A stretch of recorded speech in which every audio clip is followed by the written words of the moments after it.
Hi friends, welcome to our channel. Brahmamudi serial next ఎపిసోడ్లో ఏం జరగబోతోందో ఈ వీడియోలో చూసి తెలుసుకుందాం. అసలు నిజం బయట పెడతానని అపర్ణకి మాట ఇచ్చిన కావ్య అసలు ఏం జరిగింది అని తెలుసుకోవడానికి ఈ వీడియోని స్కిప్ చేయకుండా ఎండ్ వరకు చూసేయండి. కావ్య ఇందిరాదేవితో మాట్లాడిన తర్వాత తన గదిలోకి వెళ్తుంది. ఆ తర్వాత తన గదిలోంచి బయటికి వచ్చి చూస్తే సుభాష్ ఉంటాడు. అప్పుడు సుభాష్, అమ్మ కావ్య ఆగు, నేను నీతో మాట్లాడాలి అని అంటాడు. అప్పుడు కావ్య, చెప్పండి మావయ్య గారు అని అంటుంది. అప్పుడు సుభాష్, నేను ఇందాక మీ అత్తయ్యతో అసలు నిజం బయటపడదామని అనుకున్నాను. అసలు ఆ తప్పు ఎక్కడ జరిగిందో, అది జరగడానికి అసలు కారణం ఏమిటి అని అసలు నిజం బయటపడదామని నిర్ణయించుకున్నాను.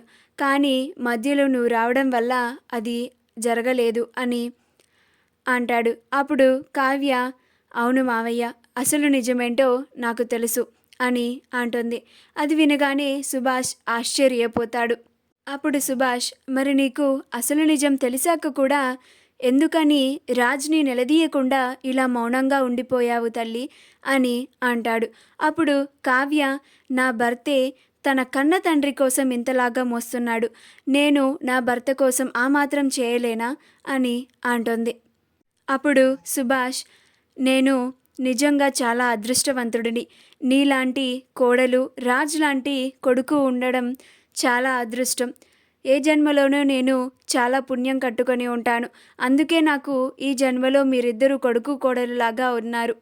నా కోసం మీరు ఎన్నో అవమానాలను భరిస్తూ వస్తున్నారు. నేను మీ ఇద్దరి రుణాన్ని ఎలా తీర్చుకోగలనో నాకు అర్థం కావడం లేదమ్మా అని అంటాడు.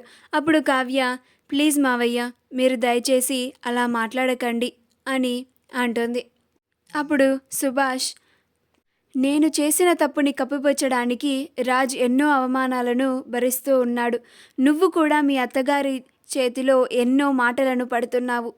మీరు నా కోసం ఇంతలాగా ఇన్ని మాటలు అవమానాలు పడుతుంటే నేను చూసి తట్టుకోలేకపోతున్నానమ్మా అని అంటాడు.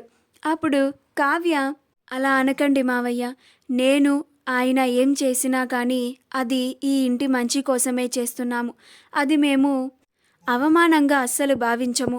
అది మా కర్తవ్యం అని తను మళ్ళీ తన గదిలోకి వెళ్ళిపోతుంది. సుభాష్ తన గదిలోకి వెళ్ళిపోతాడు.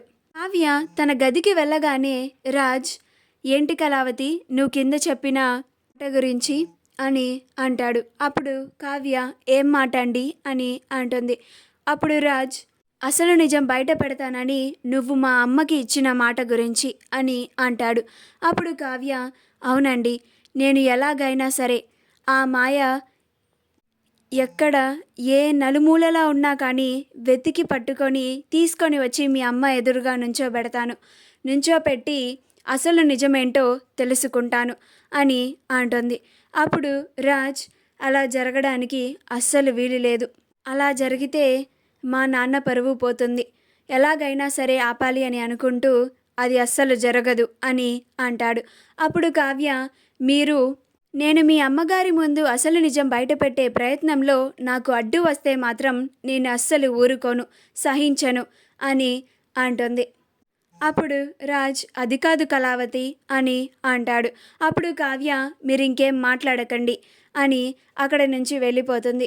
మా వీడియో కనుక మీకు నచ్చినట్లయితే లైక్ చేయండి, షేర్ చేయండి, మా ఛానల్ని సబ్స్క్రైబ్ చేసుకోండి, పక్కనే ఉన్న బెల్ ఐకాన్ని క్లిక్ చేయడం మాత్రం మర్చిపోకండి.